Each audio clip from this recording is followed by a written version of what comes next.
Akashvani Imphal Nayani Devi na pau pazari.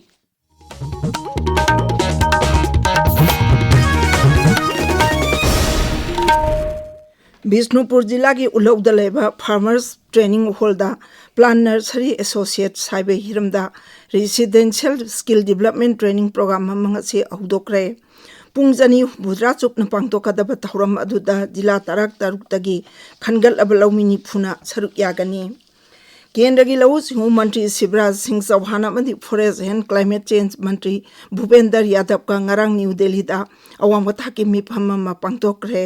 मिफम तुंग कोइना चनब याब मौंग चरुकोक मई करम थादोकनी हाइबगी Matang खनखी ngarang पांगतोखिब मिफम अदुदा Shri Chauhan Delhi की जिला तरामई सबल प्रोटेक्शन फोर्स न कुम हिंगसिनबगी थबक चथरी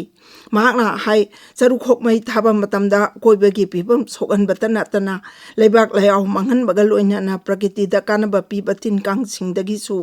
अकाइबा पीरी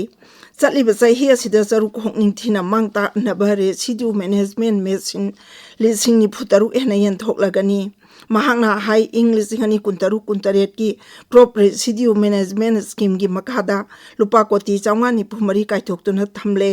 मसिगी मनुंगदा अहनबा तांका की ओना लुपा कोटी 232 थादोक्रे तरा सुबह डिफेंस डायलॉग भारत थाईलैंड तोंगान तोंगान हिरम रिसर्च मैन्युफैक्चरिंग इनोवेशन चिंबसिंग फगटनब यानख्रे बैंकॉक ngarang पाक्तोप मिफम अदुदा थाईलैंड की deputy permanent secretary defence admiral Natapol अमसुंग भारत के ngakjal मंत्रालय की जॉइंट सेक्रेटरी सैत्यजीत मोहंती सरुक याखी हौजिक ओइरिबा मिलिटरी की फिबम मेरीटाइम कॉर्पोरेशन अमसुंग अतै हिरमना चिंबसिंगी मतंगदसु मिफम अदुदा कनखी तरा सुबह थाईलैंड अमसुंग भारत की डिफेंस डायलॉगता इंडो पैसिफिक मफम सिंगदा होंगलकलिबा शांति रक्षा की फिबंगी मतंगदसु कनखी केंद्र की ngaksel मंत्री राजनाथ सिंह हाइरी लेबाक असिना ngaksel की लमदा सिजनब पोलम सिंह पुथोकबदा सेनबा चही लिसिंगनी कुनमंगा कुंतरुक्ता लुपा कोटी लाख में अन तानबा ngamle सोशल मीडिया दा थागतपा वारोल अमदा श्री राजनाथ हाई हौगिबा चहीदा लुपा कोटी लाख मखाइरोम ओइरमबदगी हौजिक सिंथानिंगाई ओइबा मोंगदा सादा 13.3 हेंगतपा ngamle सेनबा चही लिसिंगनी 13 दा लेबाक असिदा पुथोकपा ngaksel की पोलम सिंह लुपा कोटी 3,494 ओइरमबदगी हौजिक सरुक मरी हेंगतले फ्रांस पांगथोकलिबा G7 मिफंगा मरी लेनाना प्रधानमंत्री नरेंद्र मोदी अमसुंग अमेरिका की राष्ट्रपति डोनाल्ड ट्रंप का ngasi उनदुना लेबाक अनी की ओइबो वाफम कया खनगनी हौखिबा चही की फेब्रुआरी दा वाशिंगटन दा उनग्रहबा मतुंग ngasi उनबा सिना अहानबनी भारत हौजिक मालेमदा मरुओइबा ग्लोबल पावर महु एरकबगा लोइनाना मालेम की अतै लेबाक सिंगना मायुकनरिबा तोंगान तोंगानबा खुदुंग चादबा सिंग कोकहनबा न्यू दिल्ली दा माइ ओनसिलकली प्रधानमंत्री नरेंद्र मोदी अमदी डोनाल्ड ट्रंप ना लेबाक अनी की ओइबा मरी एना चेचिनहनबा अमसुंग हिरम कयागी मतंगदा खनगनी